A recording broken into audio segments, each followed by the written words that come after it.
Hey, this is Scott from phasingplayer.com. Now, this was supposed to be a live video, but if you guys remember from my Navajo Wars stream like a month or so ago, I was having some technical problems with that. Early on, the camera was like freezing up and I had to restart the program and it was a whole thing. We got it fixed for that video, but I was having the same issues when I was trying to go live with this, and it was worse and I couldn't fix it. So instead, I figure I had all these cameras set up, I had the game set up, I might as well still play and just record it. I haven't done a recorded live video like this before, and so I'm sure there will be some hitches and some stuff that I'm going to have to figure out as I go along, but we're here. We're going to play some BIOS Megafauna, first edition. Now, I'm not going to go over all of the rules for the game. I don't tend to do that in my videos, and that's going to be the case here too. I will do a broad overview so you have like an idea as to how the game works, what I'm trying to do. I've set this up for 2 players, and I'm going to be playing both of them. Why don't we take a look at the board and we can talk a little bit more about it. Okay, so here's the game all set up for 2 players. Now, it is specifically, as you might be able to see here, a dinosaurs versus mammals game. So the red player is the dinosaurs and the orange player is the mammals. If you were playing a full 4-player game, then you have another mammals player as well as another dinosaurs player. It's not a team game, it is still 1v1v1v1, but the division of mammals and dinosaurs is split. So the objective here is to take control of different biomes along the map, and you do that by moving these meeples that you have, these animeeples you might want to call them, into different zones. They're restricted to where they can go depending on the DNA that they're going to have available to them. Essentially, the flow of play is each player takes a single action and then passes play to the next player. And you're going to repeat that until these decks are all emptied or there's a catastrophic failure in the Earth's climate. As Oliver is going to come up here and demonstrate, he as well could end the game by stomping all over the board and knocking the pieces to a state where I cannot recover them. Isn't that right, buddy? Most likely, though, it's going to be these cards getting emptied. However, this game is full of random nonsense, if I'm being honest. It is a simulation. It is more of a simulation even than BIOS Megafauna 2nd edition. Ollie. You're a funny cat, you know that, bud? It is more of a simulation than BIOS Megafauna 2nd edition. It kind of accepts that you are playing as animals that don't have a lot of agency over their world. And so events that come out are going to be oftentimes catastrophic for the creatures living in this world. And this isn't the entire world, as you maybe can tell. It's a little bit kind of abstracted, but this is North America, okay? And that's a big difference from BIOS Megafauna 2nd edition, where you're playing over the entire globe. Like I was saying, each player takes a single action on their turn. The most common ones are probably going to be expanding your influence, where you will take another one of your matching creatures and move them into a new territory where they can thrive. Purchasing and playing one of these cards. Purchase and play is a single action. There's no hand in this game for any player. You would simply buy the card, pay the cost in these cubes that I'm using, these genes, and then put that card into that creature's area. You can also purchase a card just to discard it instead of playing it.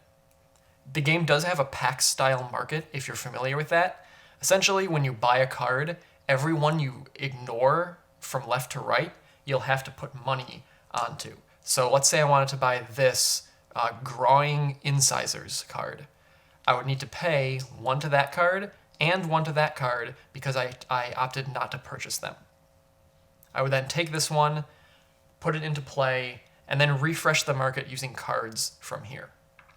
Did you mean Growing Incisors? No, it says Growing. What is growing? I don't know. My biologist wife is sitting working from home off camera, and she will certainly correct me on some of the pronunciation of these cards and these biomes that'll come out, but in this case, it absolutely says Growing, Haley. Never heard of growing. Well, let me read this text to you here. It says, rodents have a set of continuously growing incisors that must be kept short by gnawing. I think it's a typo. It says growing. Sorry, honey. It's the moops. Anyway, so after buying a card, I get the genes that have been placed on it, but I must pay for that card beforehand. So if I have no money and there is a gene on here, I can't just take it and take the gene. I have to be able to put a gene onto here before I can take this one. I mentioned events before. Events come out when these cards refill the market. The other common action that you'll probably see a lot is adjusting size. You can adjust a creature's size up or down one step. There are a couple of other actions, but I'll mention them as they come up. They're all pretty straightforward, and because each player only takes a single action, the game tends to move pretty quick. When one of these decks gets emptied, we're going to do a scoring round. Depending on who has the most amount of creatures out here, they'll get more points than the other player. This tar pit is where points will be taken from. As these biomes cycle through the game, they'll go here when they become extinct. Same with creatures that come into the game that are not player controlled. We'll talk about those, immigrants, when they come up. But stuff in this tar pit is where points will accumulate. And then when one of these decks empties, we will divide the tar pit tiles to the players, depending on how many creatures they have out. So really the name of the game and the thing to keep in mind is you want to get as many creatures out onto the map as you can in order to score the most points in the scoring phase. I think that is pretty much it as far as kind of broad rules go. I suppose I should mention that all these tiles, the way you go into them is by having either an herbivore to feed on or being an herbivore yourself and having the proper DNA to match or exceed the biome requirements. So for instance, this here has BBA on it. The A, and this is true across all of these, the upper right letter is not a requirement for an herbivore. It is for contests in that biome. So if you have multiple herbivores competing over that land, whoever has more of that DNA type would win that contest. But for thriving on their own, you just need to meet or exceed the letters listed here. So in this case, BB means that for an herbivore to succeed, they have to have BB in their DNA, which they will get from these cards. If they have BBB, that still qualifies. If they have BBAS, that still qualifies. As long as you have BB somewhere in there, you qualify. And that's the case with all of these. All right, well, why don't we go ahead and start the game? The player who is controlling the color that has the fewest teeth assigned to it, which is 2 here for the red player, starts the game. It goes 2, 3, and then the other ones have 4 and 5. So red will always start the game if they're in play. Because they start, they also begin with the fewest genes. Let's take a look at the board here. Let's figure out what red wants to do. Well, like I said, red wants to expand. They want to get creatures out, right? I'm going to look and see what biomes they're surrounded by to think of what they might want to pick up in the market or just straight purchase. An action you can take is buying one of these 4 DNA types at the cost of 2 genes. This is an optional rule added in the living rules, but I do like to play with it. So red is surrounded right now, just about anyway, by M biomes. Those are marine. And you can see they're dark blue, which means they're sea zones. In order for an herbivore to thrive in them, they're going to need to be either amphibians or sea animals. Over here in the market, there is this MM DNA, as well as this IM. However, red only starts with 3 genes. They could afford the MM, but not the IM. I, by the way, well, M is marine, I stands for insectivore. I think red might spend all 3 of his genes on these 3 cards to pick this up. All these cards have size requirements. In this case, it's 1 to 6, which is the full range. So red falls exactly where he needs to, which is being any size. Essentially, as long as he exists, he can pick up this caudal fin. The shape is optimized for cruising. So red is going to buy this, dropping 3 genes there, and then putting this card tucked underneath that. because he's picked up Roadrunner DNA, he has to add a creature to this top area to track it. Now, these are each individual tracks, so if you picked up a single mDNA, it would go there, and if you got a second later, you just slide this up. You don't add a second to that. At most, a creature's going to have 4 occupied out here. The game also includes these little squares, and these are for bookkeeping, essentially. So you can see exactly what they have out here without also having to look up here, because there are other ways, non-card ways, to pick up DNA.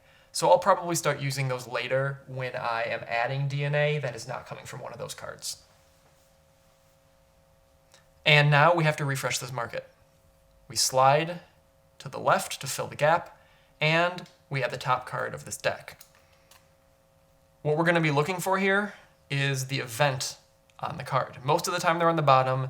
If they are Genotype cards, which are these dual colored cards, it's going to be in the center. It's the same types of events come up. I will talk about Genotype cards in just a little while.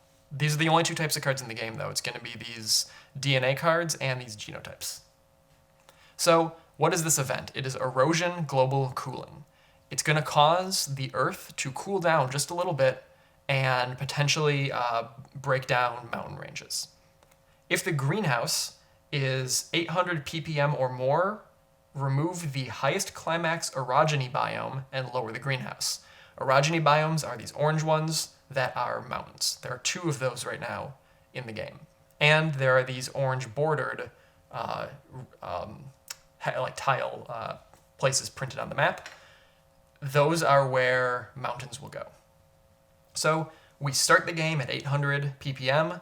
We're going to lower it down to 400 on this track and remove the highest climax orogeny biome. Climax is going to be the number either printed on the map or printed in the lower left of the tile.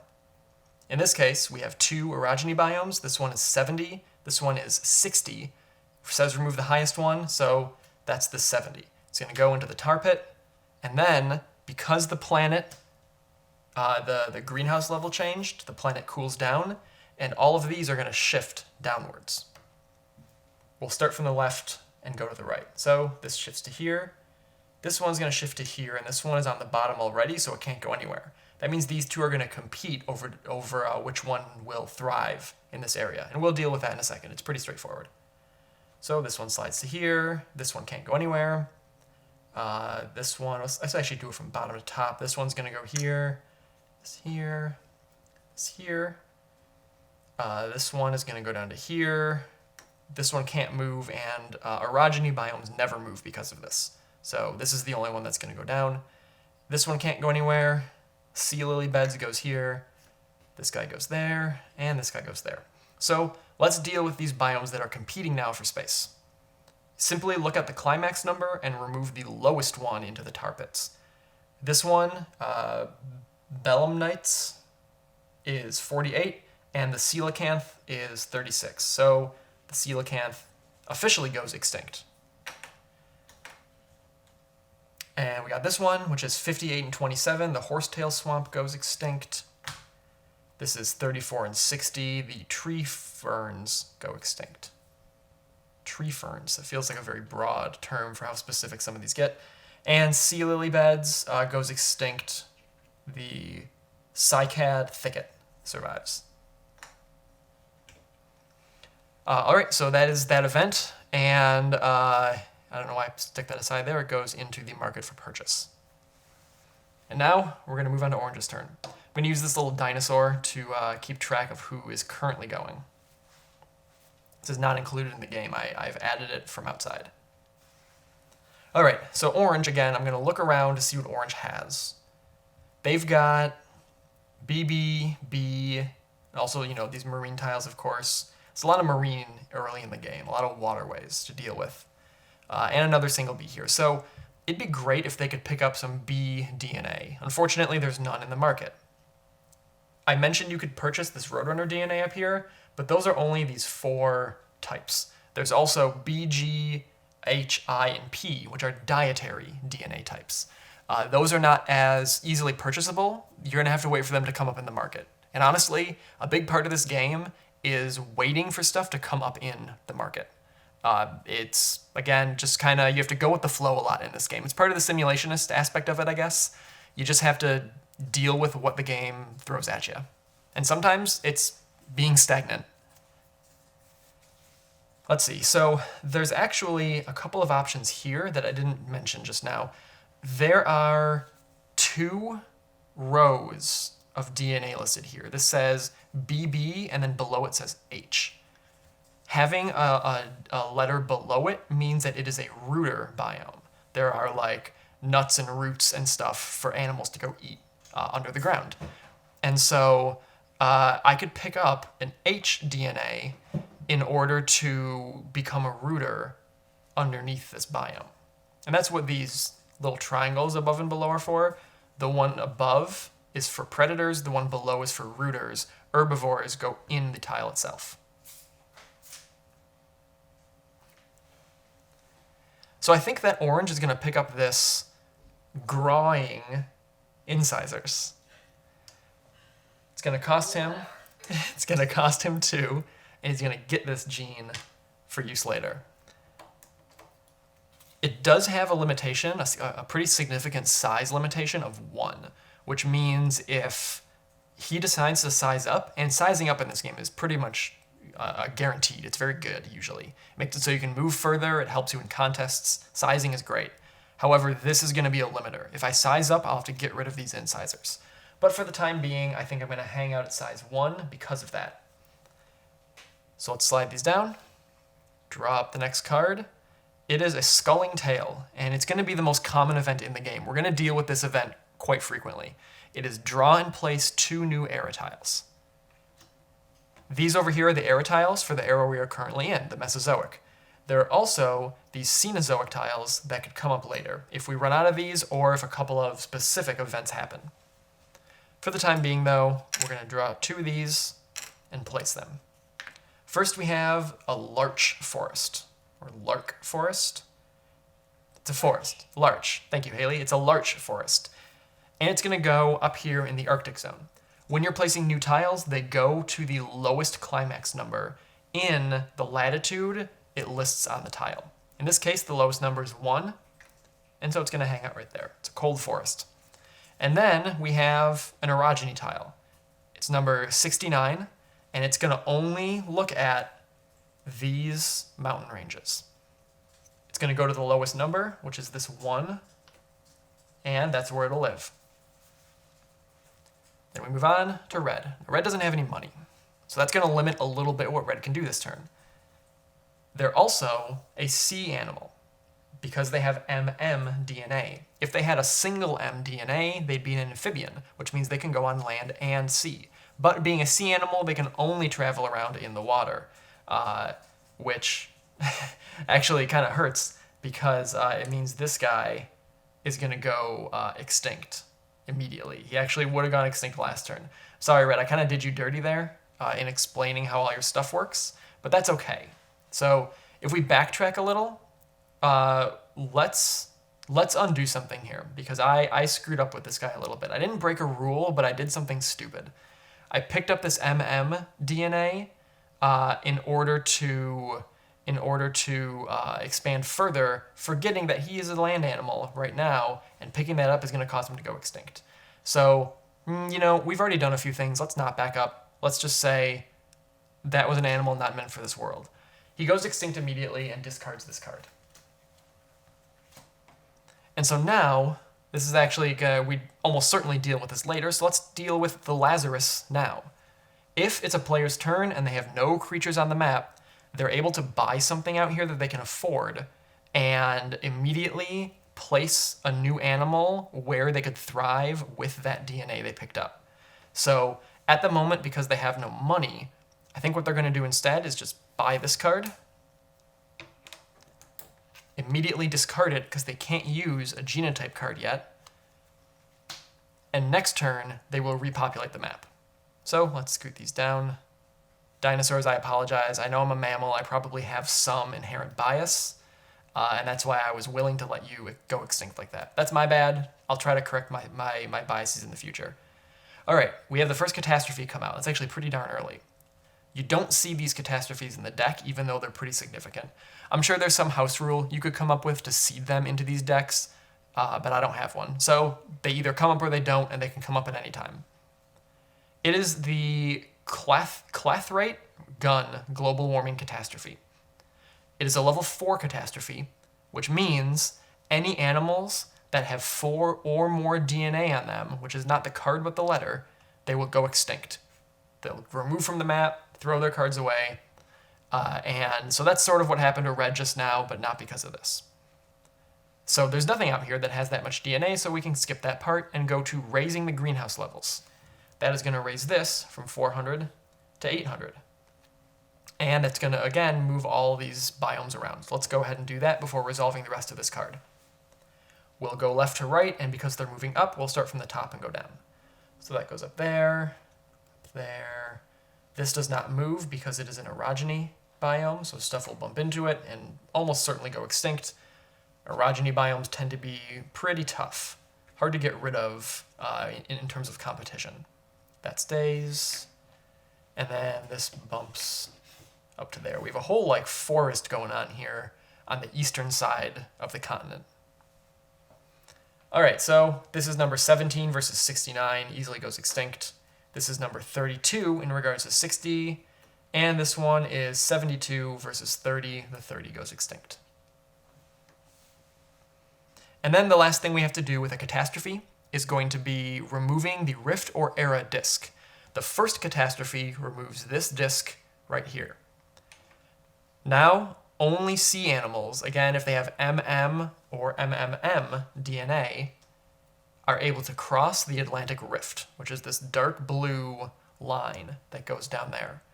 So these 3 spots become kind of separated. Actually, these 4 spots become separated where only sea animals are going to be able to cross there to get to them. And then this goes into the market. So red's gone and has warmed up the planet, and even though he doesn't even exist, there are no dinosaurs on this planet right now. But this turn, I think there might be some that show up. Next turn, I should say, after orange gets to go. So orange has this HDNA, which is a Husker, lists what the DNA types are meant to represent right here, and he is going to expand. Actually, you know what? Now that this rift has shown up, he actually can't expand to here. He can go up to here. However, when you expand, you have a certain migration range, and that range is going to be your size plus any pDNA that you have, -1 if you're an amphibian. He's not an amphibian, but he doesn't have pDNA, and he's only size 1, which means he can only go 1 adjacent hex, and you cannot move diagonally. If I were to size up to get further migration range, I would lose that HDNA because it has a size limit of 1.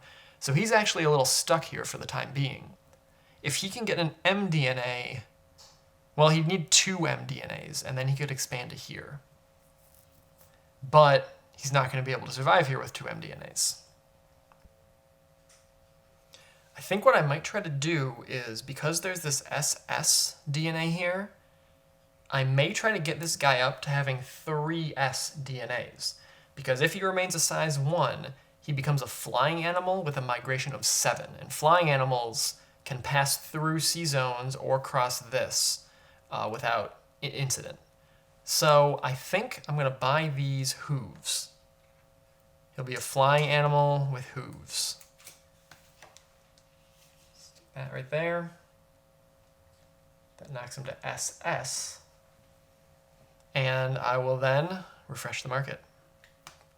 It is a Milankovitch P event. The lowest climax biomes in the Horse latitude and Arctic latitudes go extinct. The lowest climax. So we have 48, 50, 45, 60, 41. That is going to make 41 the lowest here. And then up here we have 53, 20, 72. 20 goes away, these broadleaf conifer forests. And it goes back up to red. Now, red has money to purchase some of these. And if they do that, they will then be able to repopulate into the map anywhere where that card allows. And they'll come in at any size within the range of the card they buy. I'm kind of thinking they pick up this rooting snout and come in at size 2. Though these spines being size 1 maybe makes me reconsider that. But if they come in at size 2, it gives them a little more flexibility. They could go up to 3, they could drop down to 1 if they need to, or stay at 2. And then they'll come in over here, I think, at this this mountain. What is this? This is an Iberian sphagnum bog. Is that right? Did I get it this time? You got it. I'm getting the thumbs up on sphagnum.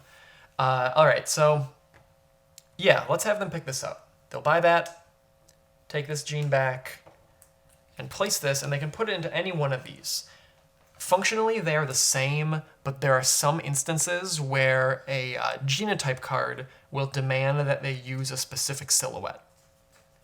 This one here demands they use the, I don't know what that is, the kind of starting dinosaur.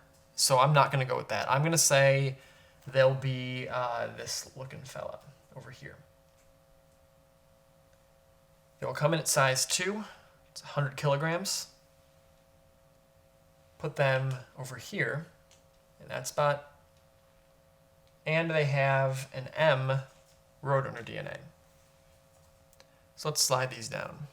I've mentioned genotype cards in passing a couple times, so why don't we talk about them after I place this down. So it is, once again, erosion global cooling. Oh no. Oh, Red, I feel so bad for you. You're about to go extinct one more time, buddy. Okay. So erosion global cooling, we did this before. If this is at 800 or higher, it drops, and we remove the highest climax orogeny biome on the map. This is 60, this is 69. Sorry, buddy. Yeah, I know you're trying to chomp on insects over there, maybe be a little bit of an amphibian. Life maybe is not meant for you, my friend. You go extinct one more time. And we're going to slide everything down again. Now, this game is certainly full of moments like that, where things seem to be going really badly for one guy, and maybe not for the others. That's just the way of it. You have to go with the flow. Honestly, if you're dead, it is relatively easy to get back in. You just buy a card, plop down anywhere on the map, and keep going. Sometimes it's going to be bad luck, like it was in this case. But, you know, you're playing this game a little bit for its weird kind of stories that it makes, as much as you're doing it for like strategy. It is kind of a wild game. There is stuff you can do to sort of bend the world to your will just a little bit. Not early on, and sometimes you just die, and that's the way of things. So Red is currently in that situation. This is all put out, everything is set up. Let's go back to Orange. Now, let's talk genotypes, because I might even end up using this one right now. Genotype cards have two sides. They've got a blue side for dinosaurs and a brown side for mammals. They also have built-in DNA. Essentially, you are going to create a sort of pre-designed animal to put out into the world. In order to do it, you have to have half of the DNA requirements on this animal in the species that you own, that it'll split off from. So in this case, if this orange player wanted to pick up this canoids, they're like dogs, bears, canoids, I guess, bear dog.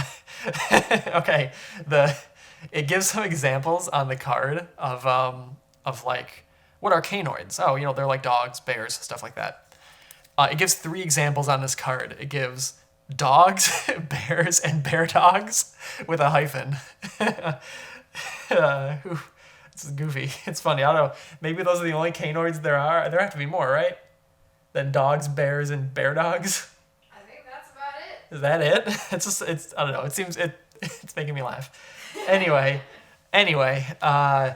so if I take this, what it's going to do is replace one of these on the map with this thing, okay? And it could cause this species to go extinct. In order to do it though, like I mentioned before, I need to be able to use this silhouette. And right now, this silhouette is in use by this card. So unfortunately, these dogs, bears, or bear dogs will not be able to come into play. However, it does have a whole bunch of genes on it, and so I might want to pick it up just to get that money. I can, remember, pick this up just to discard it. And if I satisfy the requirements, I actually get it as points. That's kind of the big advantage of genotype cards, is they go into your fossil record when they go extinct, and therefore grant you points at the end of the game. Let's see. So this guy, I could just pick up, I could buy this sDNA when I have the money to. Then he's flying and he'll be able to migrate around more easily. So let's buy this card. Get all these. It's free because it's at the end of the row. I didn't pass up anything to buy it. And because I do satisfy the requirements, again, you need half of the DNA listed here. I have sDNA, so I'm good. But because I can't take it as a new creature, I will just take the card as victory points later in the game. Let's slide these down. And that's the last card of the stack. Draw and place 2 new era tiles. It's a biped stance. And it's a B card, which is actually, that's pretty good. B is a little rare, I find, but it's very necessary. And because it was the end, actually let's, so okay, let's place 2 new tiles. We've got, Arachrates Petrified Forest. Beats the heck out of me. Okay, it's something both of us. Araucarites. Arachrites? I have to see it. Okay, well, it'll remain a mystery. We'll just call it a Petrified Forest. And it is going to go here. And this other one, Termite Mounds, which are going to go right there. And now this is empty, so we need to score some points. This is going to be very easy. Whoever has the most creatures, which is just wooden pieces, on the map gets half of the tiles in the tar pit as points. So let's do some calculations here. Orange has 1. Just 1. Red has nothing, because they've gone extinct twice. So, with a massive control of the North American continent, Orange is going to get half of these tiles rounded up. There's 1, 2, 3, 4, 5, 6, 7, 8, 9, 10, 11. So they will get 6. It's 3 and 6. Then, the person in second gets half of these tiles rounded up. There are 5, so they will get 3. Any remaining, go back to the tar pit for future scoring.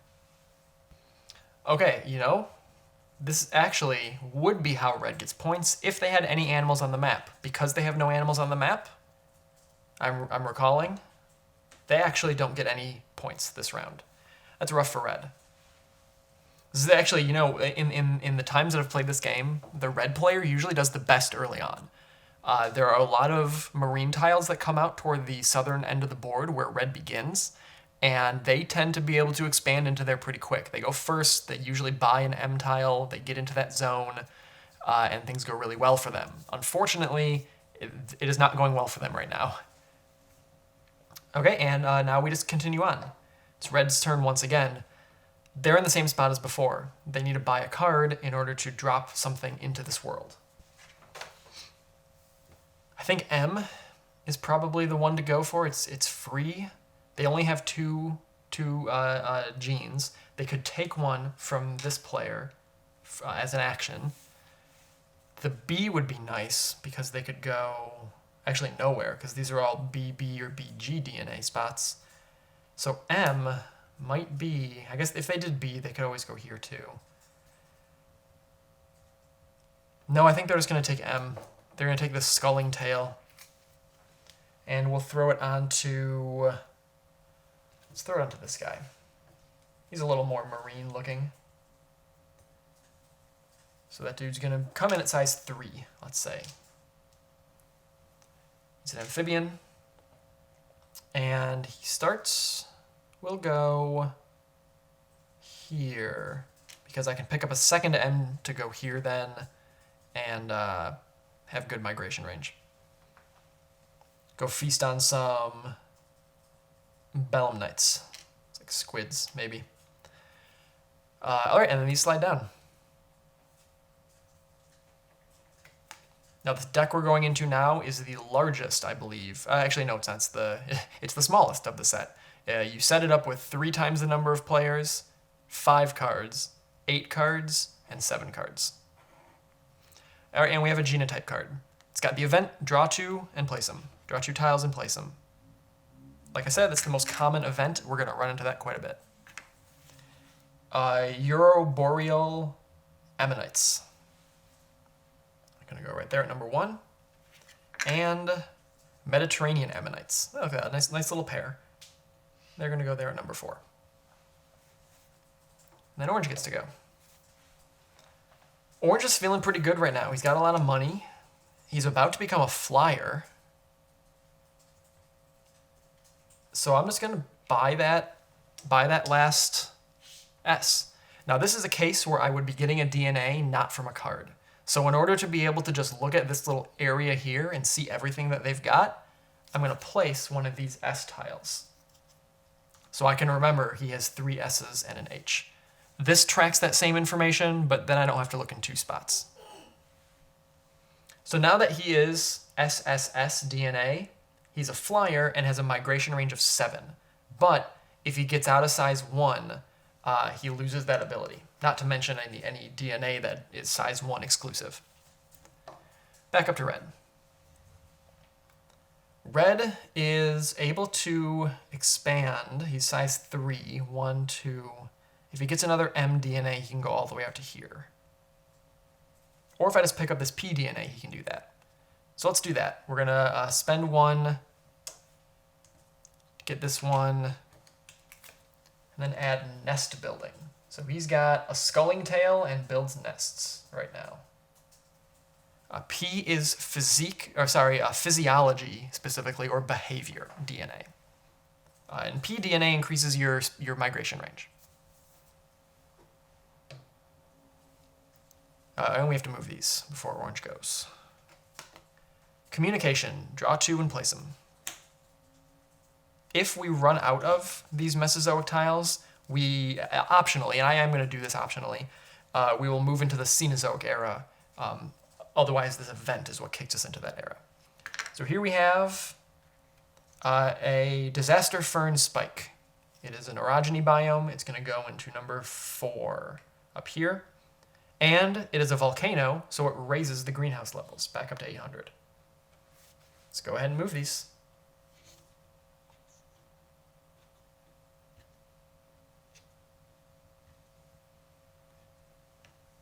I think every time I play this game, different stuff happens. Like I said, I've never seen red in such dire straits before.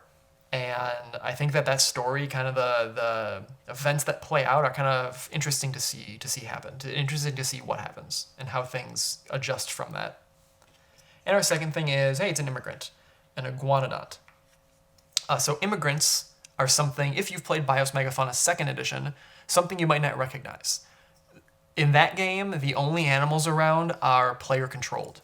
In this, however, you've got immigrant tiles, which are these yellow or blue tiles that'll come into play. They are third-party animals that are typically pretty strong, by which I mean they're going to be hard to outcompete. And they will come into the game in a certain area and either be a predator or be an herbivore. In this case, it's an herbivore. It is size 5. It's got BBGA DNA, and it comes in the Arctic zone. So what it's going to do is go to the lowest climax Arctic biome where it can succeed as an herbivore or a predator, in this case an herbivore. So this is 72, this is 51, this is 53. So 53 and this is 94. 53 is the lowest, but it requires a GG DNA, and he only has 1 G DNA.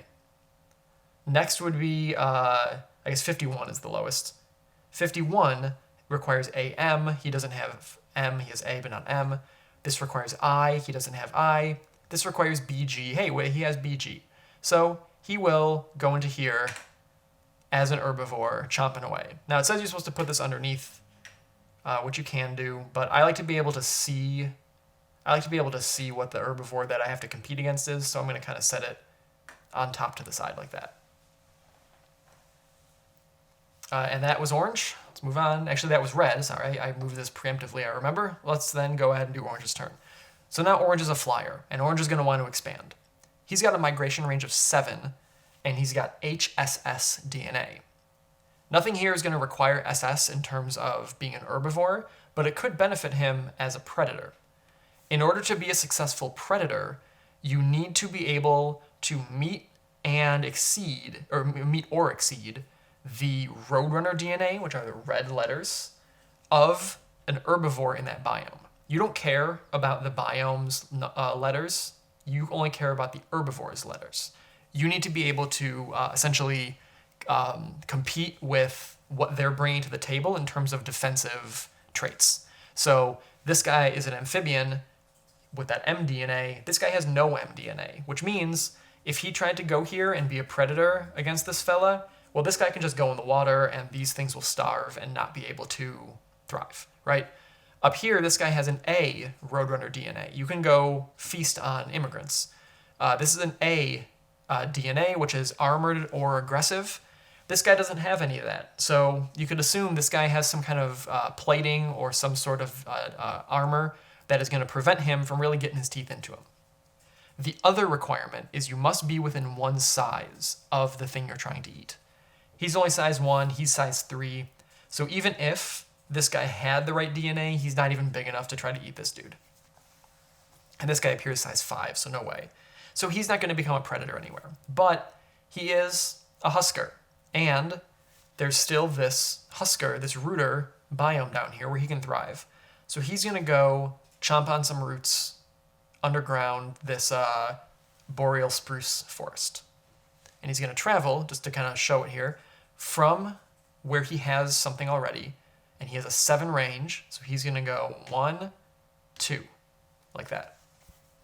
So on Red's turn, Red needs to start expanding. He's got that M and that P DNA. This is considered land right now. Empty tiles are land until it gets too hot. Then when it gets too hot, they become C zones. He's an amphibian though, so we can go on both regardless. And he has a range of his size of 3, -1 from the mDNA, +1 from the pDNA. So he has a range of 3. He can go 1, 2, 3 over to here, and he's going to do exactly that. 1, 2, 3. Going to go chomp on these. Oh boy. A spider Heinekid Raphens. Aspider Heinekid Raphens. Oh, what? Aspidor Hyncid. Oh boy. It's a fish. It's a fish of some sort. I've never heard of that fish, and I'm a fish lady. It's embarrassing. My wife is a fish biologist and she's never heard of that fish. Sorry guys, I thought I had the hookup here, but apparently not. I'm a one-fish lady. She's a one fish lady. She'll be quick to tell you. She knows about zebrafish. All sorts. Well, if I see zebrafish come up here, I'll let you know. All right, so he's expanding out to here, and that's going to be that guy's turn. Back to orange. Orange here can continue to expand if he has more rooter biomes, which I don't see any right now. I might pick up this biped stance. Or maybe this armor. No, that won't help. Tricky. There's actually not that much out here that's going to benefit me at the time. Maybe I could try to pick up this bee and then hope more bees come out, and that'll give me a few options of places to go. So let's go ahead and hope for the best on that. It's kind of expensive though. Maybe I want some money first.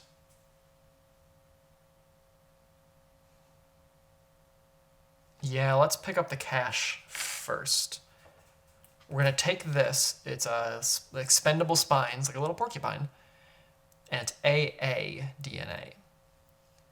Now, I could just take this and add it onto this dude, and that'd be fine. My concern, if you remember that catastrophe that we had come up, and it made anything with 4 or more DNA go extinct. There are plenty of other catastrophes that can do just that, except maybe even greater than like 5 or greater, 6 or greater. So if I add this AA DNA onto this dude, he's going to be at 5 DNA, which ain't great because a 5 or more could be coming up, and then he'd go extinct. Actually, sorry, he's actually at 4 right now, so this would put him at 6, which puts him in range of the 5 or greater and 6 or greater catastrophes.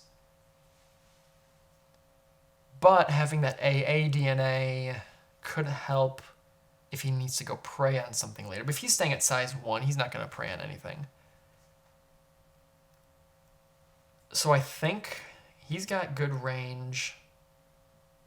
What I might do instead is just get rid of this card.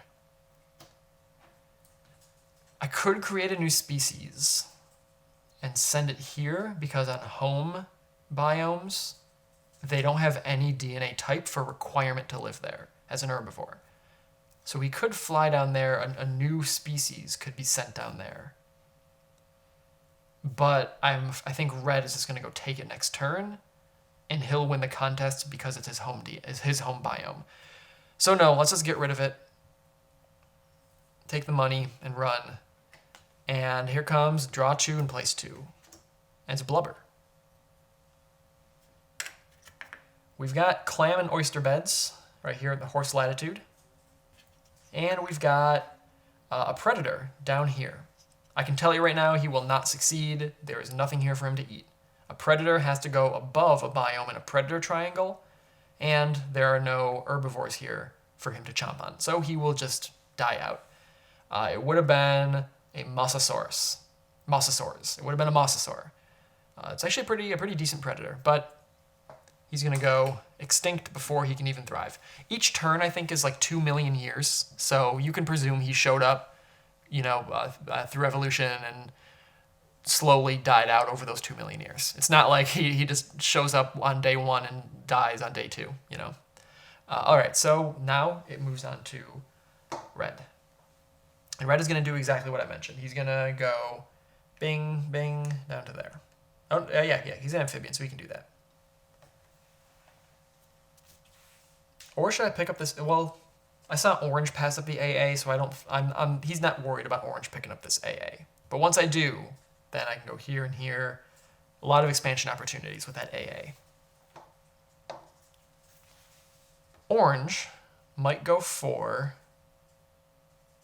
this B. If I pick up this B,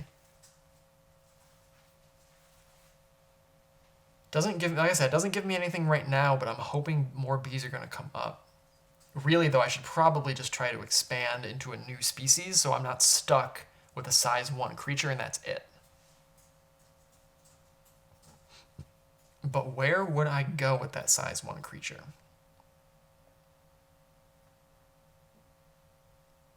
So when I do create a child, the way it works is I would expand to a new territory, and I would place a new silhouette out with inherited DNA. I can inherit 1 Roadrunner DNA, again that's the red one, and 1 dietary DNA, the blue ones. So I could create a new species that is SH if I wanted, or just S or just H. It'd be my choice. Unfortunately, there are not too many areas over here where I can succeed with that, and that alone. What I might want to do is pick up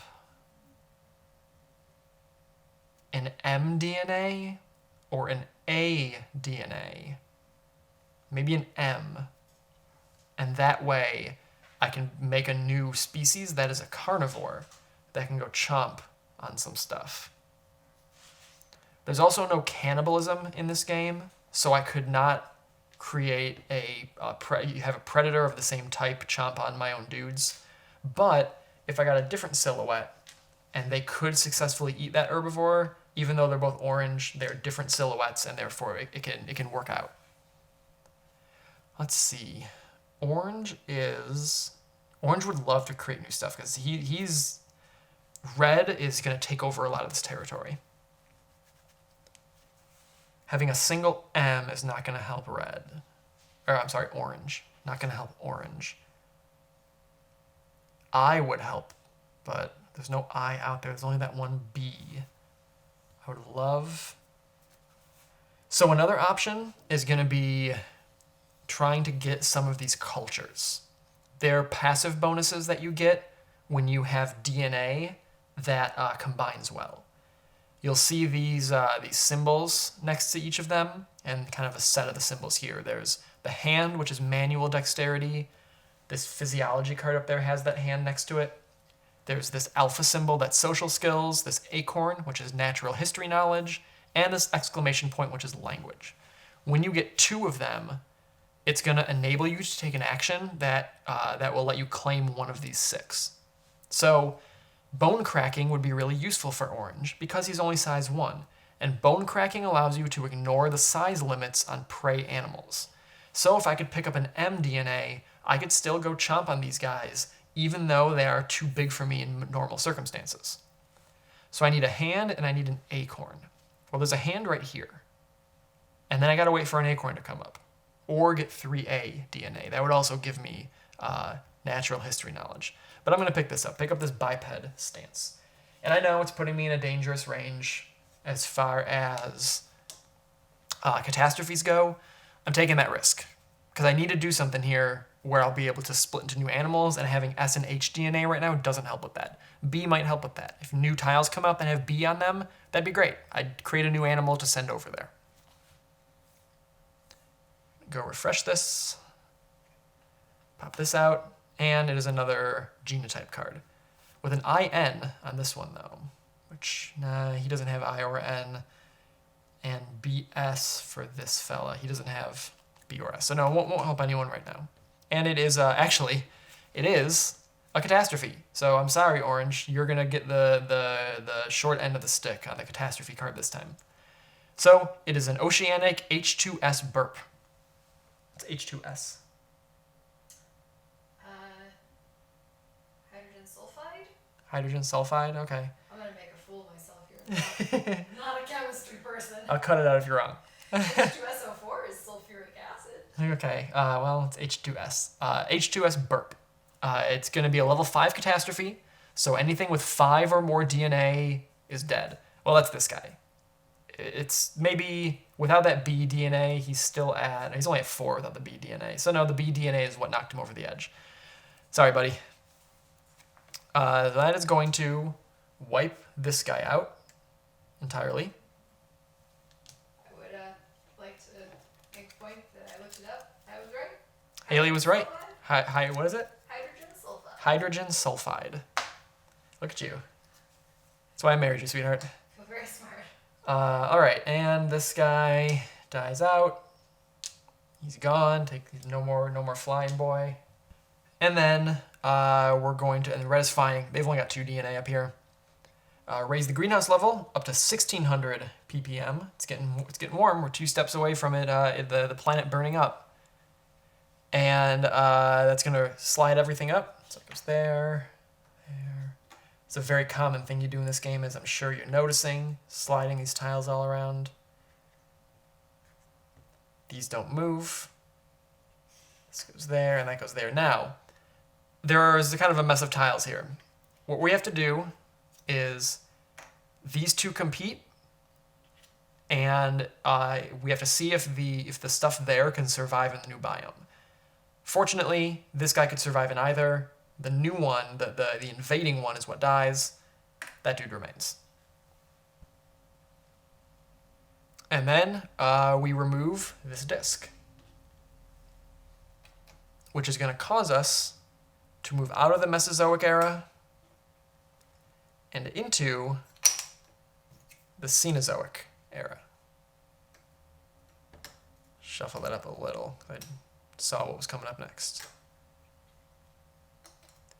So the tiles in here tend to be a little more dramatic. There are super fern tiles that are sort of like volcanoes that came out that raise the greenhouse level. Super ferns lower it. They're also worth more points if you've got creatures there. All right, and so there's only one card left in here. So once that comes out, we're going to score. And it's almost certainly going to be red getting the points. And red knows that. So red is going to buy this right here. First of all, they wanted it. Second of all, it's going to activate this card, which is going to get them points. Drop that on this dude. So he is now at very aggressive and armored, as well as being an amphibian. And it is going to activate this card, which is a Milankovitch E event. Lowest climax biome in the tropics latitude. And there are actually none. So it will just cause a scoring event to happen. We can see red is the only one with anything out here.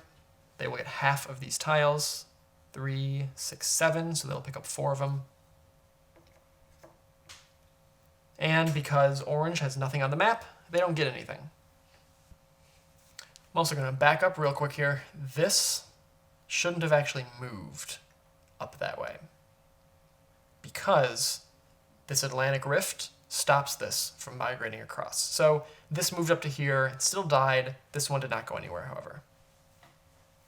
Actually, you know what? No, this wouldn't. The Atlantic Rift blocks all this. So this actually wouldn't have changed. Let me pull that back out. It was tree ferns, I believe it was this. So there would have been one more tile like that. I believe that's right. Yeah, he should have still gotten the same. I'm pretty sure that's correct. Sorry, orange, if I gave red an extra point. That's right there. But because of this Atlantic Rift, these actually should not have moved up. They cannot cross this. I also mentioned animals, flying animals with 3S DNA could fly over that. They actually cannot. It's too wide of a range. They cannot fly over it. Only sea animals can go through.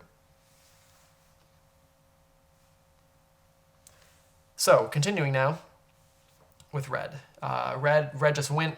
Red finished that up. It's now going back to orange, who's a Lazarus. He has a bunch of money though. He should be able to pick up something here that'll benefit. We got to actually do these two. This one goes away. And this one goes away. So that added 2 more in, so red should have gotten 1 more of those. So I got a little mixed up here. I forgot about those tiles. But I think we're good right now. I think everything is set up. Let's see. So there's this mDNA and this pDNA to pick up for orange. Unfortunately, none of those are going to allow him to thrive. He could go right here, I guess. So let's pick up this PM DNA. And let's see what else is out here, too. There's this BGPP. That's pretty good. The BG would be nice. And there's HN. There's this as well.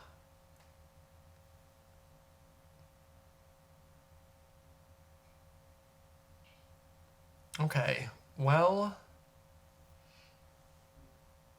I think, yeah, I'm going to take this PM. Take the PM DNA, and I'm going to put it here. It's blubber. So he will come in his home biome, and he'll come in at size 4. It's a big guy, big blubbery boy. And he gets this M DNA. All right, so that is where he's going to go in. Let's move these down. And camouflage. Draw and place 2 new era tiles. And we're moving to the Cenozoic era now. First one is an herbivore. Litopterns. Unfortunately, in the tropics, there is nothing for him to eat, so he immediately goes extinct. The next one is a new orogeny biome. Montan taiga streams. going to go in the lowest climax number, which is this one. And it is a volcano, so it raises the greenhouse even further. We're one step away from a hothouse Earth. And being at 3200, it's also going to invert some biomes on the map. Looks like just a couple. Not too bad, but it will cause some impact. Let's move everything up though first. There, that doesn't move. To there, up to there, doesn't move. Those don't cross. So over here, we've got 53 and 48. 48 goes away. Can this guy survive in GG? He cannot. He also dies. Over here, we've got 50 and 51, the lobsters, unfortunately. Man, they started out like down here, I think. They made their way very far north. Fortunately, they die against the Euroboreal ammonites. And here we have 49 versus 33. The clam and oyster beds went out, and the calcareous plankton bloom goes away. And then all blue star biomes become inverted, which makes them, nothing can cross them, nothing can go in them. They are essentially dead. So this one is a blue star. It's in the upper left of the biome. This one has a blue star. And I think it's just those two. Yeah, it looks like it's just those two. This planet is becoming kind of desolate right now, though. This has been a real wild Earth. There's been several catastrophes. The planet has heated up and cooled down several times over the last 10 million years or so, to the point now where everything is kind of far north, and we have these uninhabitable deserts kind of flanking chunks of the world. And there are very few megafauna out there. That was Orange's turn. Let's go into red. Red. Let's have red expand again. They have the AAM DNA now, so they can hang out here and here. So red is just gonna waltz on over to those clam and oyster beds and live that life. Orange has PM DNA.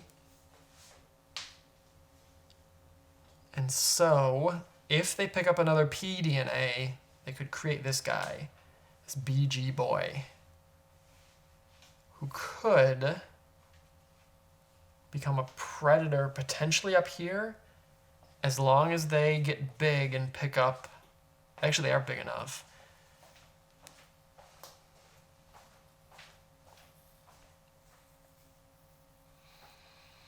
Why don't we... This is tough. Orange is in a rough spot. It's kind of switched from orange being okay, or from red being okay, and orange being sore to the other way around, and now it's back to that way again.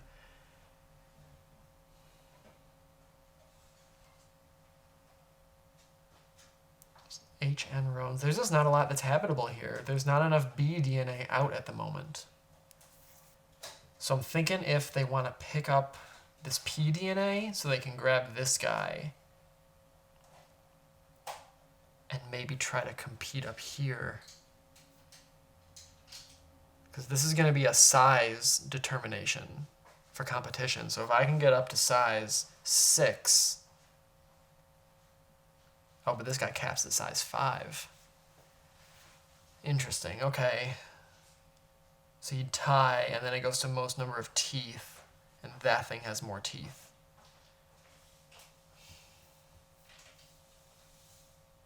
Well, what if we...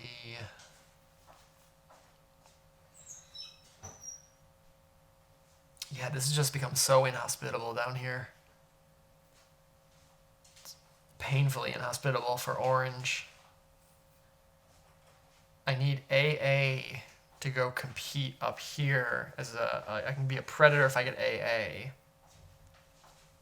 Or if I pick up the pDNA, maybe I can ultimately make my way up to this zone and outcompete them. But I need AAM. What I could really use is this agricultural spot. It makes it so empty spots next to my homeland become habitable. And there are several empty spots next to my homeland. If I can become a marine creature, I can go to these and thrive. I say marine because I need to cross here, but at the very least, if I'm an amphibian, I can be here. If it's too hot out, empty slots are marine slots. They're sea zones. So I'm going to pick up this communication. I'm going to pick up communication. It's going to cost me 1. Slide these down and get another genotype. A lot of genotypes coming out.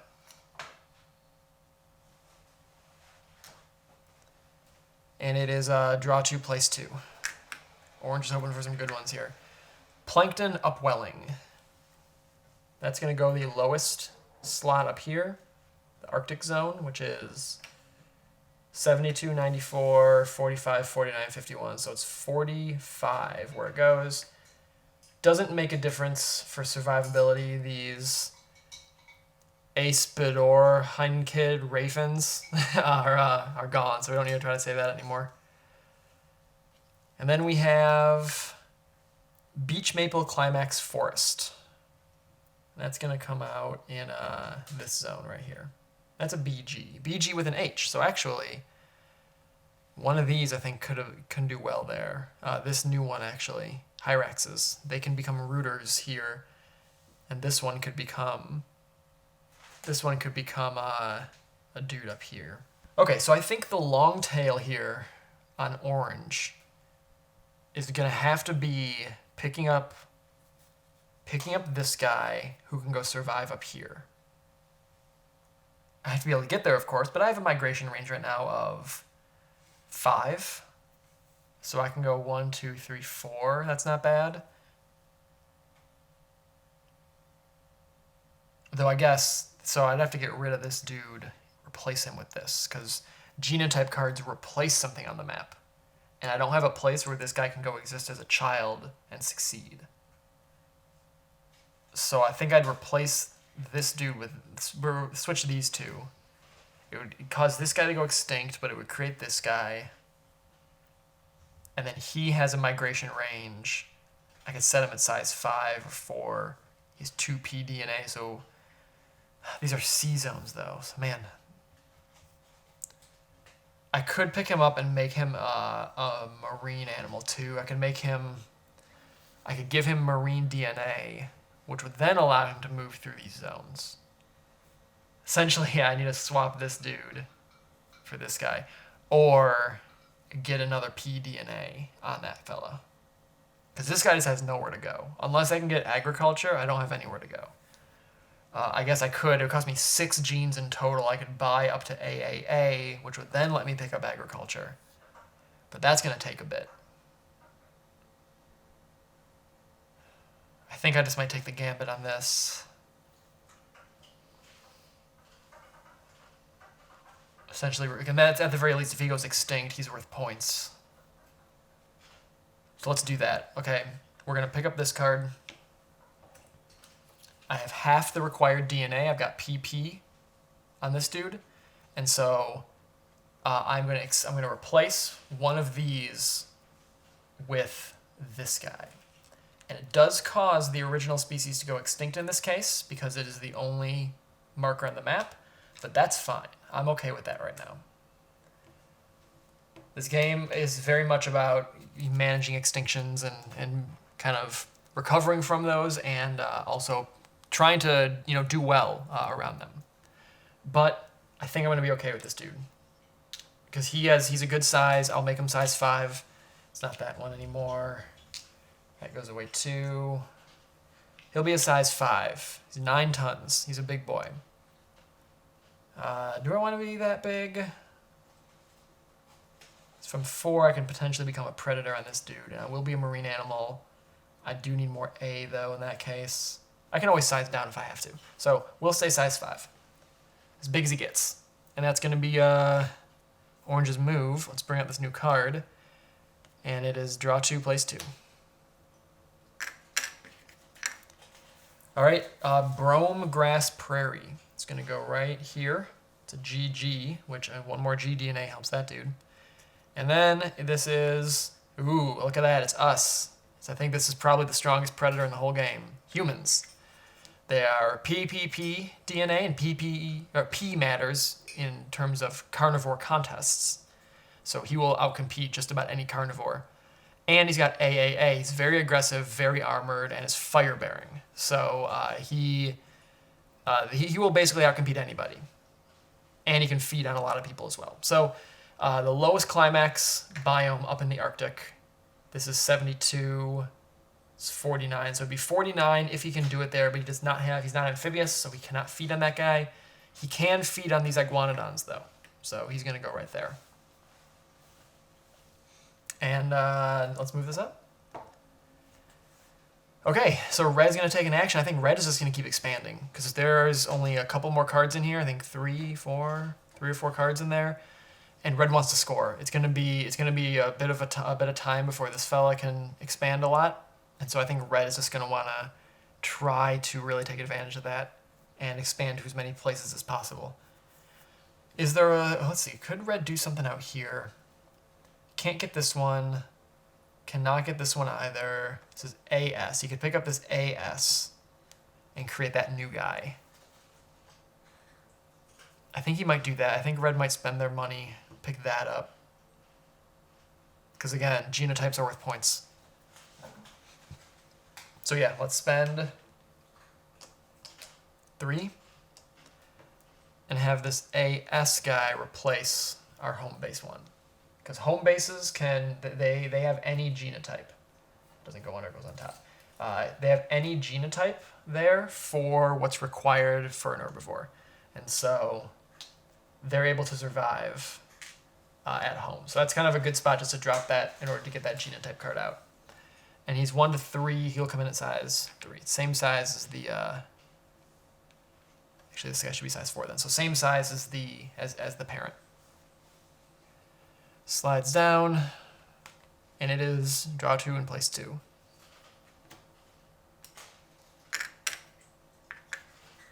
All right, so don't know why I tried to flip that over. We have a predator in the tropics. Again, very strong. Eel whale. Unfortunately, nothing to eat here. Just goes extinct. And here we have a predator in the Arctic zone. Bear dogs. Hey, it's those bear dogs. They're pretty good too. So they're going to go try to feast on something here. Unfortunately, they will not compete. Immigrants will not compete with immigrants. So he's not going to go here. And he doesn't have mDNA, so he's not going to be able to feast on either of those. So sorry, bear dogs. You were not meant for this world for too long. Now orange goes.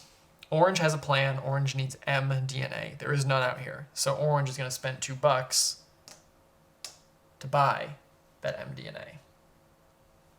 Become an amphibian. Amphibious Gumphotheres. It's like an elephant. And that's their turn. That's red. So at this point, red wants to keep buying cards because they're in the lead here and they want this event to go off before orange can get a foothold. Orange does not want to buy cards because they need to get dudes on the map before the scoring round occurs. So that's sort of the dynamic happening right now between those two. Red, like I said, wants to buy cards. So let's go ahead and yeah, let's buy a card. Let's buy, well, we don't have any money, so we're gonna have to take that first one with cash on it. And do we qualify for this anywhere? The BS? We do, and it could go here, but I'm just gonna discard it. I'm not gonna take it because I want this guy more, I think.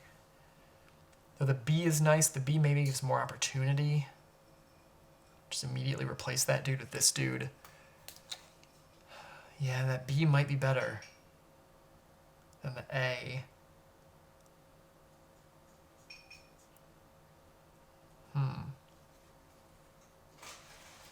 Think on that for a sec. Yeah, I think red is gonna take this because it'll cause this guy to go extinct, which puts it into his fossil record for points. So we're just gonna have these ratites. It's kind of like an ostrich. Replace this guy because he's got half the DNA. He's AS. This guy is BS, so he's got half. He's got that S. And just straight up replace him.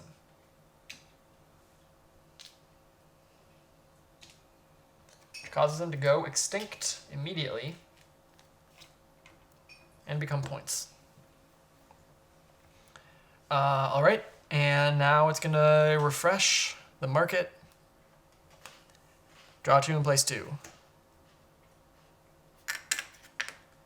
Krill Swarm. It's gonna go right there. Additionally, we get Green River teleosts down here. It is a blue tile though, so it immediately becomes, because we're so hot, it becomes a desert right away. Or I don't know if it's a desert, it might just be uninhabitable sea. I'm not actually sure what it is, what it's supposed to be. But it's gonna go in the lowest climax, which is here, just like that.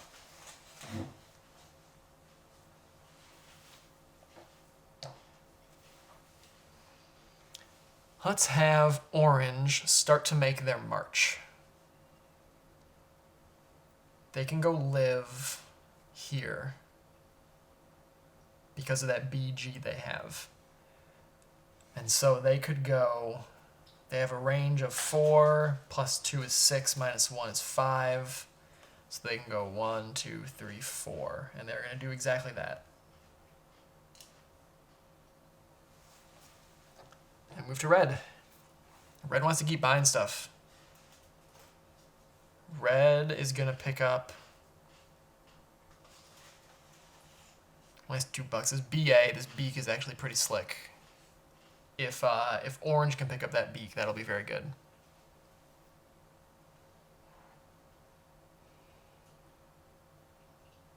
Red could use it too, actually. So red is going to pick up some money here and just toss this.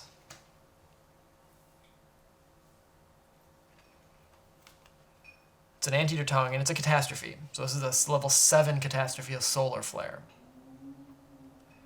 So 1, 2, 3, 4, 1, 2, 1, 2, 3, 4, 5. Nothing is going to go extinct because of this powerful solar flare. We'll lower the greenhouse. Slide everything down, not that one. It's also going to uninvert these, so that's going to go like that. It's close, the earth almost burned down there.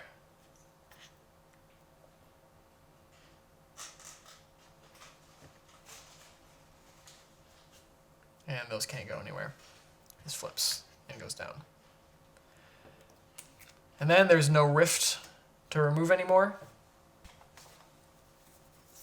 And now we'll move on to orange's turn.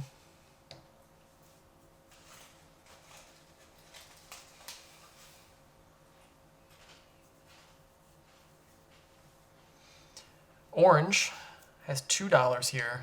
Not enough to buy that. They need 3 to buy it.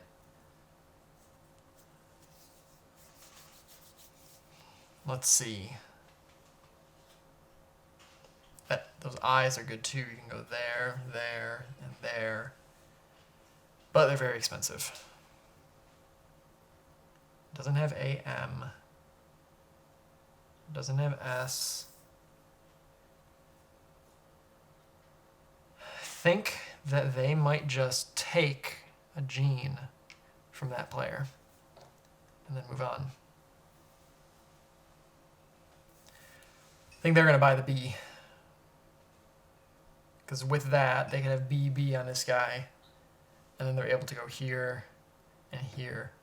That's pretty good. So they're going to spend all 3 to buy that B. Because again, they want to keep buying cards anyway. So put a beak on that fella. A. And then they'll refresh the market. 1 more card in there. Here's another B. Prehensile Tongue. It's draw 2 and place them. First one, a predator, a saber-toothed cat. Goes into the Arctic zone. PAA. Won't compete, there's nothing else there. Goes extinct. Next, raising the greenhouse again, a super volcano. It goes in... It's going to have to outcompete something here, so 94, 79, 60... 51, yeah, it's going to be this 51 here. And the earth heats up again. Everything scoots north. It's going to be bad for orange. Sort of the story of this game, I think. it's bad for orange. It started off bad for red, but now it's just become bad for orange. This is going to compete here, 66 versus 95. Sorry, bud. That goes away. And they don't have I or N DNA, so they will sink. And then the blue tiles flip back over, which is just those two this time. No, and this one. Okay, that is rough for orange. I'm going to keep saying it. Red is killing it at the moment. So orange has $3. They could pick up the II, and that would allow them to feast here, here, and here. BB allows them to go there and there. They like both of those things, both II and BB, but I think we're going to pick up the Anteater Tongue first. Because, yeah, there's nowhere else they can go feast right now. So, yeah, well... No, because we know that they're going to take this. The N does not help me at the moment. I guess it could right here. The N could do me well right there. But that's only size 1 to 2, so never mind anyway. Actually, I can't even get the Anteater Tongue, I'm too big. So I'm going to buy this just to toss it so I can get the money before red does. I know it's a scoring card, and it is an X-Ray Burster Global Catastrophe. It's level 6. So 2-4, 2-4, 2-4-5. Everyone is still okay. And it lowers the greenhouse level. So once again drops down. These move. These flip.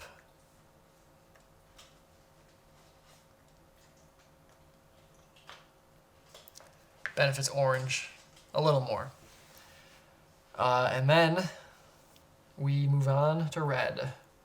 There are 7 cards in here, so red's going to want to start cycling these out pretty quick. He also wants to be able to expand places, so what we're going to do is we're going to expand to here, into this Lepidondrail's Coat Swamp. Right there. He has BB, it requires BB, no problem. And then orange wants this B, so we're going to buy it.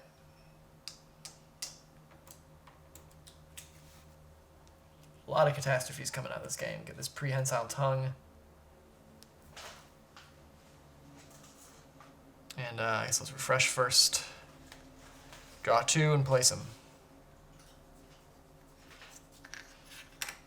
So, goes down here, number 2.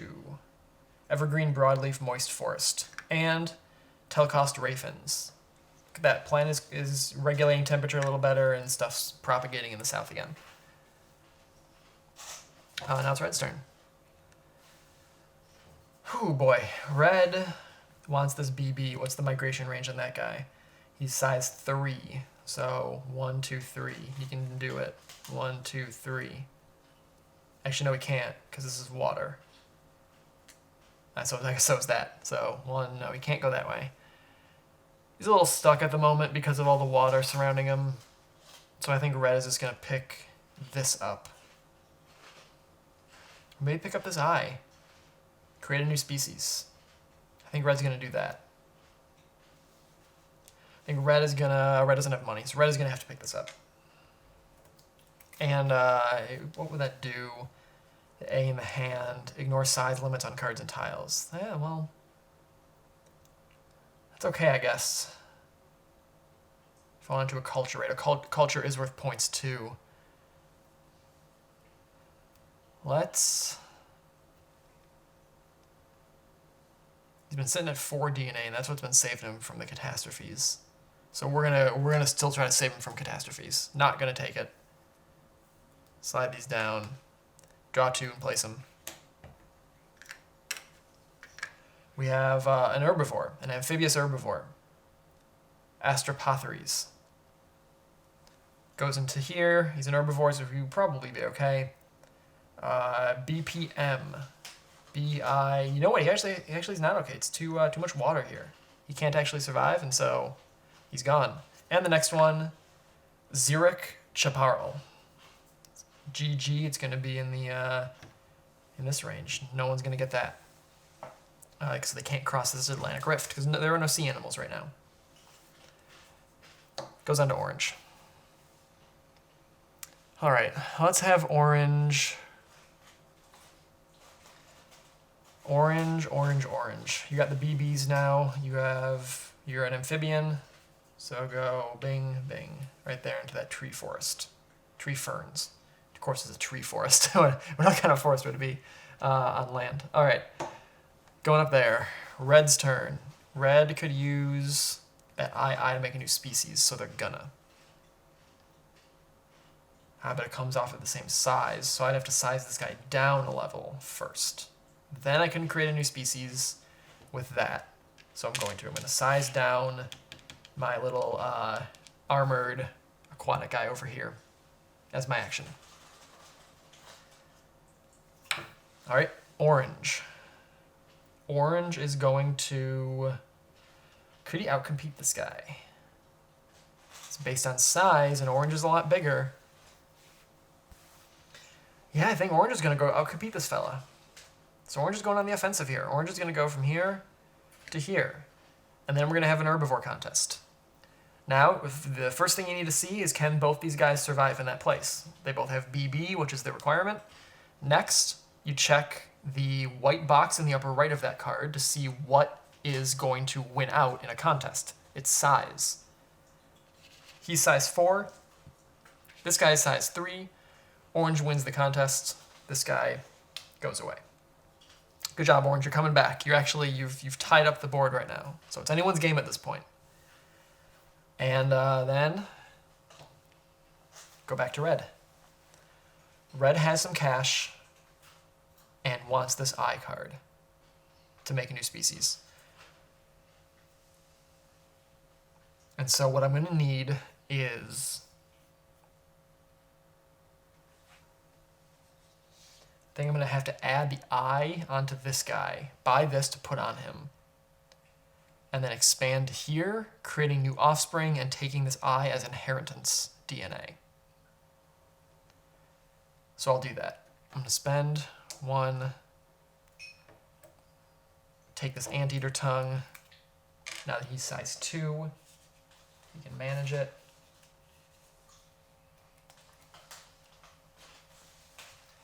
Slide. Get the next card. Echolocation, draw 2, place 2.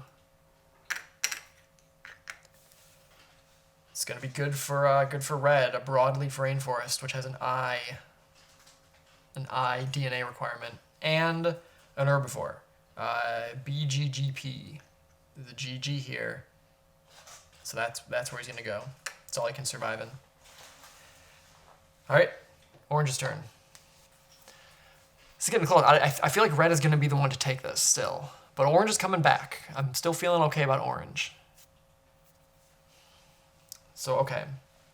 Orange has that BB. Oh, this I down here. Goodness. Orange has the BB. But he's sort of...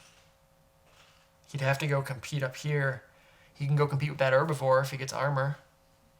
Though he's going to lose, I guess, because it's based on size in that territory. It's kind of locked up there.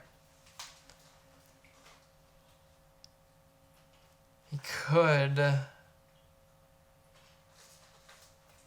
If he gets... He needs S and A, and then he can prey on that guy. There's S right here. Size 1 to 3, though, and I'm a size 4. I can pick up echolocation if I get the money. That'll give me the I need. To maybe make my way down this way. Actually, this is BB down here now that I'm seeing it. So he can go 1, 2. He can make that trip. He can make that trip right now. He's gonna. 1, 2 down to there. From here, going 1, 2. Because he's amphibious. And we're moving up.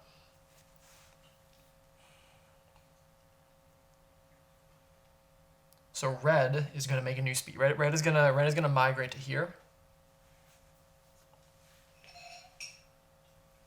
But he's going to make a new species instead of just going like that.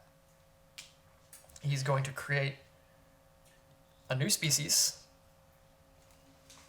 at size 2, and it's going to inherit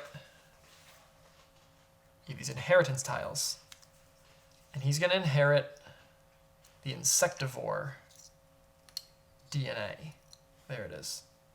He's going to inherit insectivore DNA, which has a max size of 2 anyway.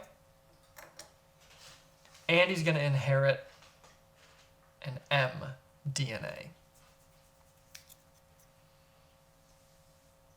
Because there's so much water right now, he's got to be able to navigate this world. And then we're going to move on. Okay, so orange needs to keep moving around. Can they outcompete this guy? They need S DNA. That's the divider right now to outcompete this guy. He could go eat him, though. He's bigger. He's the same size. He's within 1, though. So you could make a carnivore to go chomp on that fella. BGGP, he's got M on him. He'll do that. He's going to do that. He's going to go create a carnivore here to feast on that herbivore.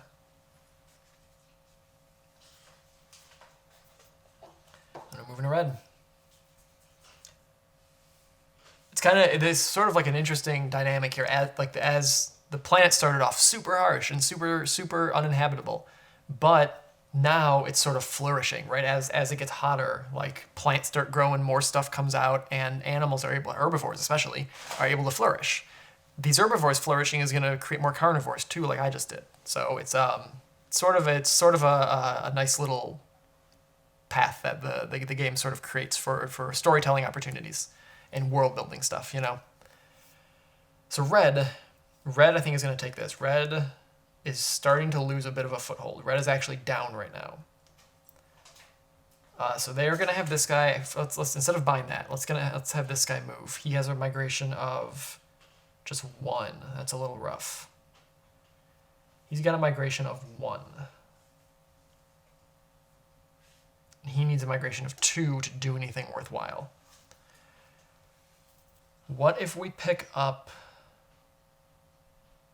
Let's pick up this, because we need P DNA to come out. We can't get any bigger because of our insectivore status. So let's pick up this S. And just toss it. We're not going to use the S for anything.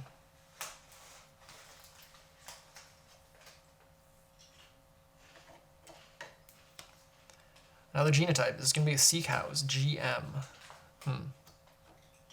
NM for that. All right, orange. Orange is making it happen right now. Orange actually might want to consider a new species. This is a BG guy. Anywhere that can survive around here? No. If I could add an S onto this guy, I can go outcompete this dude, but then I can't be that guy anymore. I need I or H even. H would be great. GMBG. I up there. Yeah, I is going to be a good one right now. If red's going to win, it's going to be on the back of that I think.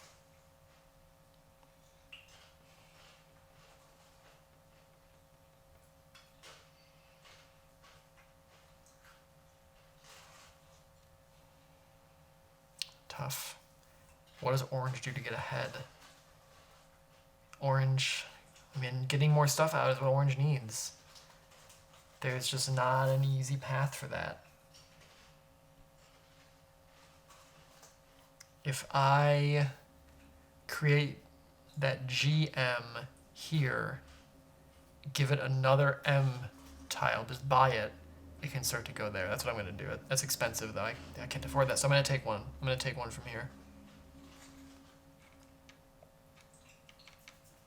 Let's pick that BG.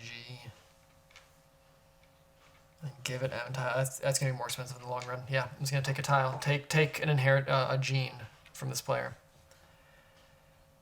And then red. Red is going to have to pick this up to add onto this guy. And then size up to get more movement.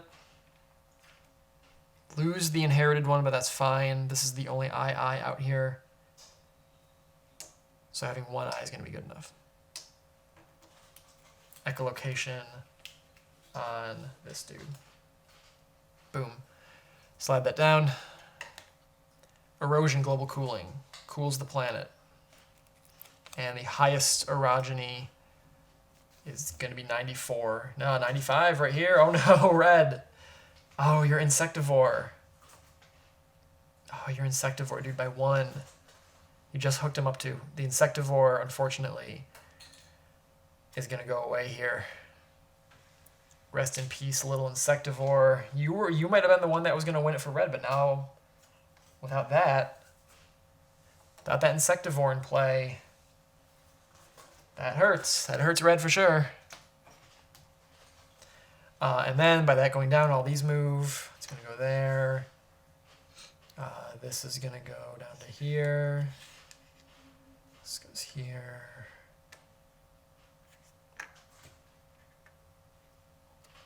This could be big. This could be rough for some of these. So this lichen tundra goes away.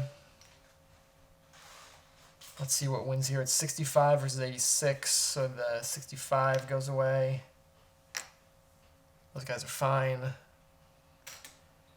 The Raphins go away by 1, 82 to 83. Goodbye, Raphins. And then 68 to 42. The termites are finally gone. Termites have been around for a while. One of the last Mesozoic tiles on the board. Great. So that's all taken care of. And then it goes here. The planet suddenly looks less hospitable than it did a second ago. Let's have orange. Orange was still working on getting that MM going. And I think that they're going to still try to do that. And they could just pick up web feet now to be MM. Or they turn this guy into this. That was the plan before, and I think I might stick with that. A sea cow. Yeah, let's hook that up. So we are going to purchase that. He's got half the DNA required. It's going to replace this one. Slide that down. One card after this. Draw 2, place 2. This is going to be close. I'm not sure who's going to win this. All right, squids. Toothoid squids. It's going to go right there. No, right here, actually. And then this one. Grandma Short grasslands. Right there. Okay, so red needs to do some math here. Red's got to see if they have enough now to take it, because they can just buy this last card, or if they're going to need to get something out, or try to, outcompete orange. Because if orange has the most, orange is just going to buy a card and end it. Red only has 3, and orange is at 2, 4, 5. Orange has taken a pretty commanding lead, and I think it's going to be hard for red to lose that. Red can get one more out right now, but can they get one out and make orange lose one? If they try to compete here, I mean, orange took this away from red already. Nothing's changed. This is still a size-based competition, and orange is just the bigger animal.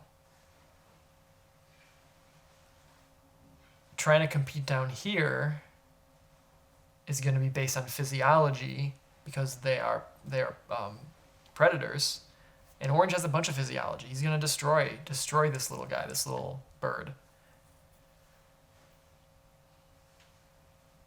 If you went up here, he has more A DNA. He would actually beat orange up here. 1, 2, 3, 4. It's 5 away, though. And he's only got a movement of 3. He won't outcompete him here because this is orange's home, so the tiebreaker is color. So orange wins that, just like red would win this one. Is there anything red can do to take something away from orange while adding something of their own? Because that would be the swing. It's 3 to 5. If they can make that swing, it would be 4 to 4. And then it comes down to who has the most genes, which is going to be orange. I think this might be Orange's game. I don't know that red can do anything right now. I think red can add one more thing out. I'm sorry, not Orange's. I don't want to. I misspoke. Not Orange's game. I don't know their totals here, but it's Orange's round. When this card comes out, Orange I think will score more points. And they have 2 of these, so it might be Orange's game too. So let's expand. Let's just we're gonna send this dude. He's got the II traits. He's gonna go here. Eat these Montane Taiga streams. Eat the Montane Taiga in the streams. And then then it's Orange's turn. Orange is gonna buy this. Might as well toss it. Last card comes out. Infrared pit sensor. Draw 2 and place them. So the draw 2, this could actually upset something here. It's possible because it could, a tile. It could change the greenhouse level. Biome could go compete with something where there's an animal, and the animal could not survive in the new biome. So first is a ruminant deer. It's an herbivore. It's going to come here in the Arctic. BGPP does not go anywhere up there. And we've got vampire cats. PAANN. They will go and prey in the lowest one, which is going to be this. He has mDNA, so he won't be able to do it. He also has mDNA. These are, look, everything out here is an amphibian. If you can't swim, you're not going to win out in this world over here. And that's it. These decks are empty. So let's go ahead and do this last scoring round. 1, 2, 3, 4, 5 versus 1, 2, 3, 4. There are no super ferns. If there were, animals on the super ferns count triple. So that would have been one way someone that has few animals could still dominate, but no super fern tiles came out.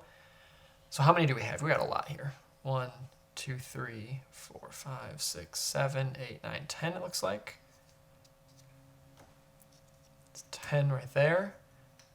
And then here we've got 5, 10, 11. So it's 21 tiles.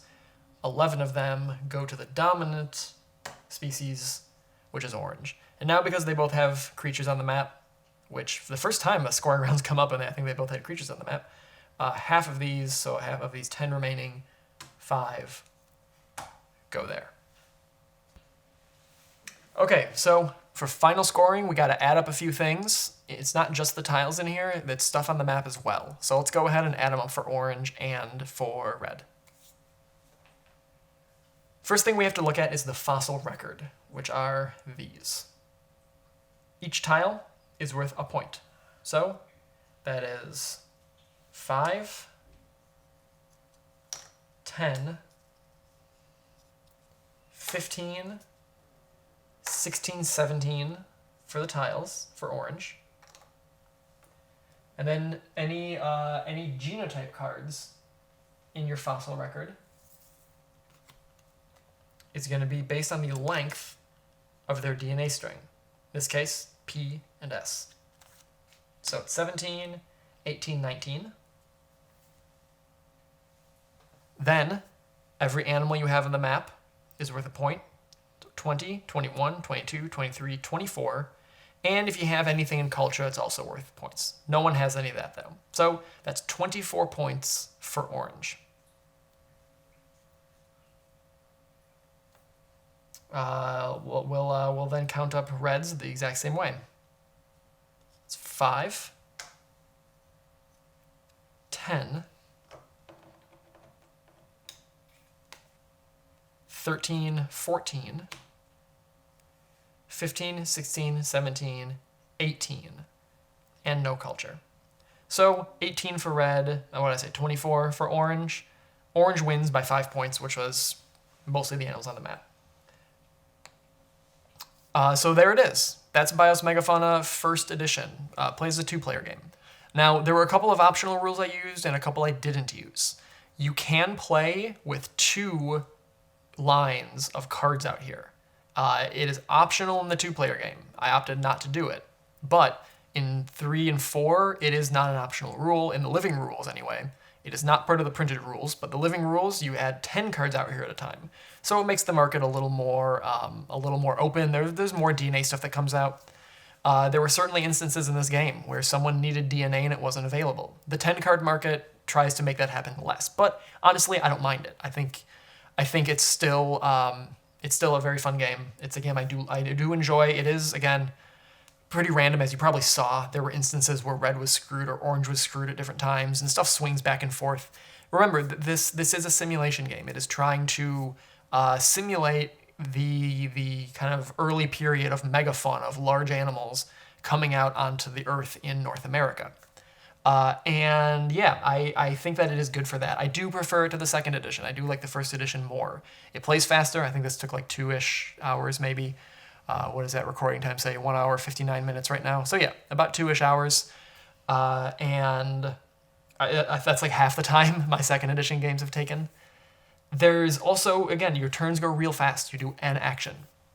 And because stuff swings so much, if you're out of it, you can come back. So you don't feel too bad if you are, sent extinct or anything like that. It is really area control, trying to put stuff into your fossil record. So getting your genotype cards to go extinct is nice. It makes them worth points. And it's a neat game. I think the components are good. I think the feel of the game is good. The flow of the game is pretty good. I like it solo. And yeah, well, again, sorry this wasn't live, but hopefully I'll get my issues figured out and we'll be live again soon. If you enjoyed this or any of the other content I've put out as Phasing Player, consider a donation at phasingplayer.com/donate. I've got a few options there. Thank you to the people that have subscribed to my Patreon recently or sent money via PayPal. Very kind of you, especially in funky times like this. And if you're not subscribed to the channel, by all means, go ahead. I put up the last part of my Nate Hayden interview recently. So all 4 parts are up either at youtube.com/phasingplayer or soundcloud.com/phasingplayer. It's all audio. There's no video component to it. And I'm hoping to do more interviews with designers and publishers and all that soon. So that's it. That's the way it's going to go. Mammals win. As a mammal, I'm very happy about that. And I don't have any birds as pets. I'm not really a bird guy, generally speaking, so I don't really have much sympathy right now for dinosaurs. No sympathy at all. That's it. I'll see you guys.